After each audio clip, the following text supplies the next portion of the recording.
कभी union territory का धमका के बात करते हैं, कभी जेपी का कभी कैरेक्टर नहीं रहा बीजेपी का। हमको तो आश्चर्य लगता है। अमित शाह जी के लिए दो व्यक्ति वरदान साबित हो रहा है। पहले तो इनको पदयात्रा के लिए सीख लेना चाहिए राहुल गांधी और कांग्रेस से। बीजेपी को एक बार भी टारगेट नहीं करता है प्रशांत किशोर। उनका टारगेट नीतीश कुमार, जिसको वो पिता कहते थे। आप 700 बार पैदा लीजिएगा तब भी यूनियन टेरिटरी नहीं बना पाइएगा।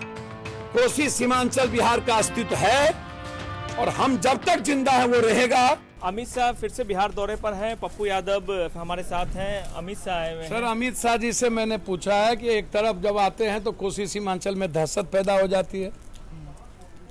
अब आप यूनियन टेरिटरी की बात करने लगा है लोग, वहाँ बीजेपी के लोग, कि हम बंगाल कोसी सीमांचल में यूनियन टेरिटरी, मतलब सत्ता के लिए आप दुनिया का कोई कुकर्म करिएगा। अमित जी, आपको जवाब देना चाहिए कि आप पहली बार जेपी सितरदा जा रहे हैं। कभी आपने जेपी को मुसलमानों को गाली देते देखा? कभी अत्यंत पिछड़ों की राजनीति पर हमला करते देखा? कभी आरक्षण के खिलाफ देखा? आप आरक्षण के खिलाफ काम करते हैं। आप अत्यंत पिछड़ों की राजनीतिक चुनाव के अस्तित्व पर आप हमला करते हैं। आप दलितों के विचारों पर आप हमला करते हैं। आप वहां जाते हैं जहां पर एम्बुलेंस चोर, एम्बुलेंस, उससे आप नहीं पूछते हैं कि कोरोना में तुम एम्बुलेंस का क्या किए। आप एक तरफ लगातार बिहार में आप अपराध की बात करते हैं तो आपने मोस्ट वांटेड को टिकट देते हैं। आप एक लेडीज को, आपने राजेश चौधरी की पत्नी को, जो मोस्ट क्रिमिनल है, उसको आप एक तरफ हिंदू मुसलमान, एक तरफ नफरत डर, एक तरफ यूनियन टेरिटरी, दूसरी तरफ 47 का बदला 56, मतलब एन क्रेन सत्ता में आना। और जब से एनडीए की सरकार बनी तब से खनन विभाग बीजेपी के पास, और लगातार 27 साल पहले रामपुर गोगरडीहा में नरसंगा घटना घटी थी जिसमें 8 पुलिस वाले मारे गए थे। 27 साल बाद फिर दियारा, उसी एरिया में हल्दी छपरा और सुअरमान मनेर के दियारा में 2700 एकड़ की भूमि जो एकदम ओपन है बालू को लेकर के, सिपाही फौजी ग्रुप ने, अब कई ग्रुप हो गए, शत्रुघ्न राय मारे गए। लगातार टैक्स की चोरी, सुनिए कौन किया, 6-6 हजार 8-8 हजार करोड़ टैक्स की चोरी। 27 लोग मारे गए हैं वहां, 12-13 लोग बाहर के लोग मरे हैं और 12-13 लोकल लोग मरे हैं। लेकिन पप्पू जी, एक सवाल ये है कि जब भी अमित शाह आते हैं तो विपक्ष से ज्यादा आप परेशान हो जाते हैं। सर, पप्पू यादव काहे का परेशान होगा? हम उनसे जानना चाहेंगे ना भाई। आप जंगल राज कहते हैं तो जंगल राज में 56 और 47 अलग है, मोस्ट वांटेड अलग है। आप हमेशा वार करते हैं तो आप बीजेपी के कैरेक्टर को सामने रखिएगा ना।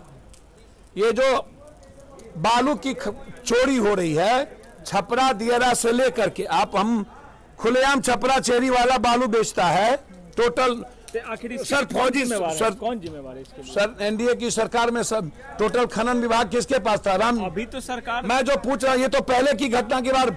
ये छपरा में आज तक कोई एसपी डीएसपी पर कोई कार्रवाई क्यों नहीं हुआ, जबकि हजारों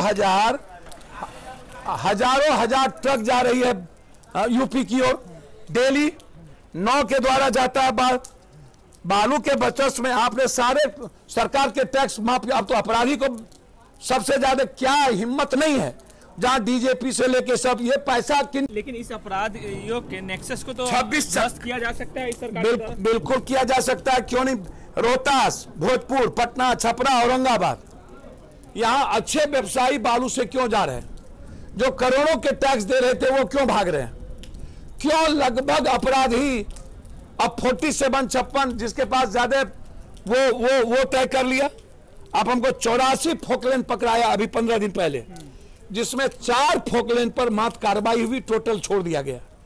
तो कितनी मोटी रकम लेके छोड़ी गई। आखिर जिम्मेवार कौन है इसका? सर, प्रशासन, पुलिस, सिंडिकेट वो चला रही है। अपराधी को सरकार किसकी है? सर, सरकार एनडीए की थी ना, अभी आई, अभी सरकार आई। अभी भी बालू माफिया ने बिहटा में जो देखा आपने किस तरह से। सर, मैं तो कह ही रहा हूं कि इस पर पूरा का पूरा बालू माफिया में सीआरपी और आर्मी बैठा देने की जरूरत है। पूरा सरकार के टैक्स की चोरी हो और मक्का मदीना नेता का घर बन जाए, डेली 5 करोड़ रुपया सिर्फ एक छपरा जिला से जाए, 80-80 लाख का डेली बालू निकले, 2-2 करोड़ का बालू निकले मनेर दियारा से, और वहां 47-56 के बदौलत कोई पुलिस झुकने की हिम्मत ना करे, कार्रवाई ना हो, और अमित शाह जी इस पर जवाब ना दें, तो अमित शाह जी तो मस्त हैं। कभी यूनियन टेरिटरी का धमका के बात करते हैं, कभी जेपी का कभी कैरेक्टर नहीं रहा बीजेपी का। हमको तो आश्चर्य लगता है। अमित शाह जी के लिए 2 व्यक्ति वरदान साबित हो रहा है। अरविंद केजरीवाल जी के बारे में साफ था कि बीजेपी की बी टीम है, जो इस बार साबित हो गया। पाल मंत्री से इस्तीफा लेके हिंदू महासभा में उन्होंने दलितों के सवाल पर खड़ा किया तो उससे इस्तीफा ले लिया। तो ये तय हो गई कि अरविंद केजरीवाल जी आरएसएस की सबसे बड़ा चेहरा है, जो बीजेपी के लिए कोभट करने के लिए उन्होंने कांग्रेस पर कैसे कमजोर किया जाए, अरविंद केजरीवाल का रास्ता चयन किया गया। और ये बात एनआरसी में भी, सीए में भी, कभी भी अरविंद केजरीवाल मुस्लिम और दलितों के सवाल पर सामने नहीं आए। बीजेपी और अरविंद केजरीवाल के काम करने के जो कैरेक्टर है, दोनों का एक है। और जिस तरह इस्तीफा लिया आप देख लीजिए उसमें क्या है। और उसी तरह बिहार में प्रशांत किशोर जी हैं, पूरा का पूरा कुनबा। प्रशांत किशोर जी पहले नरेंद्र मोदी के बगल में रहना चाहते थे, नीतीश कुमार से भी मुलाकात, फिर नीतीश कुमार जी के बगल में प्रशांत किशोर जी रहते थे। कुर्ता प्रशांत किशोर जी को पहनाया नीतीश कुमार, टी शर्ट पहनते थे। उन्होंने कहा मेरे पिता हैं, अभिभावक हैं, मैं इनके संरक्षण में राजनीति शुरू कर रहा हूं, अब मेरा दूसरा घर नहीं है। अब तुम तड़क पर आ गए। तू कौन होता है? तू घर में बैठ के क्या करोगे? तुम निकले कब? 14 में तुम रो रहे थे, प्रशांत किशोर तुमको अंधकार से निकाला। एक बयान और आया था, उम्र का तकाजा बताया था। वही बात हम कह रहे हैं ना, प्रशांत जी अपना उम्र तो देख लीजिए और अपनी हैसियत तो देख लीजिए कि इतना बड़ा 30-30 करोड़ का बजट एडवर्टाइजमेंट के बावजूद, और आपको 10 लोग नहीं मिल रहा है, जबकि आपको उतना पेड पर आपको नौकर है आपका। तो आप अपने नौकरों को लेके भी चलिएगा तो 100 हो जाएगा। पहले तो इनको पदयात्रा के लिए सीख लेना चाहिए राहुल गांधी और कांग्रेस से कि पदयात्रा होता कैसे है। और प्रशांत जी संघर्ष मेहनत के बगैर, अब 20 साल लाठी खाए बगैर, ये बिहार है। बिहार में एडवर्टाइजमेंट और कॉरपोरेट के आधार पर और बीजेपी के पैसे के आधार पर आप सत्ता नहीं ले सकते। हैसियत है 24-25 में पता चल जाएगा। कभी आप बीजेपी को एक बार भी टारगेट नहीं करता है प्रशांत किशोर। उनका टारगेट नीतीश कुमार, जिसको वो पिता कहते थे। तो यह कैरेक्टर देखिए ना कि आप की जुबान से तू तड़ाक निकल रहा है, एक डबल उम्र के लोगों के लिए, और दूसरा बच्चों के लिए आप 8 क्लास 9 क्लास कर रहे हैं। तो भैया उमा भारती, जोगी जी, नरेंद्र मोदी जी कितना पढ़े लिखे हैं, तो उन पर आपकी बोली नहीं निकलती। अरविंद केजरीवाल और प्रशांत किशोर जी आप आरक्षण पे नहीं बोलते हैं, 27% पर नहीं बोलते हैं। आप बोलते किस चीज पर हैं? कौन इशू है आपका? तो प्रशांत किशोर जी डाटा चुराने का काम कर रहे हैं। अरविंद जी, प्रशांत जी दोनों बी टीम है बीजेपी की। और अमित शाह जी पूरा मस्त हैं। मैं अमित शाह जी को एक सलाह दूंगा कि ये जो बीजेपी में जितने चुरकुट सब है उनसे बचिए।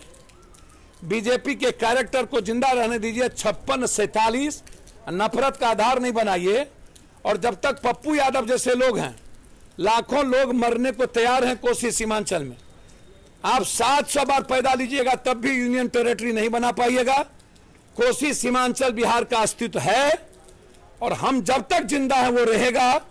उसके लिए जितनी कुर्बानी देना होगा देंगे। तो ये पप्पू यादव थे जिन्होंने अमित शाह के दौरे पर सवाल उठाया और प्रशांत किशोर और केजरीवाल पर भी जमकर निशाना साधा। सुजीत कुमार, बिहार तक, पटना।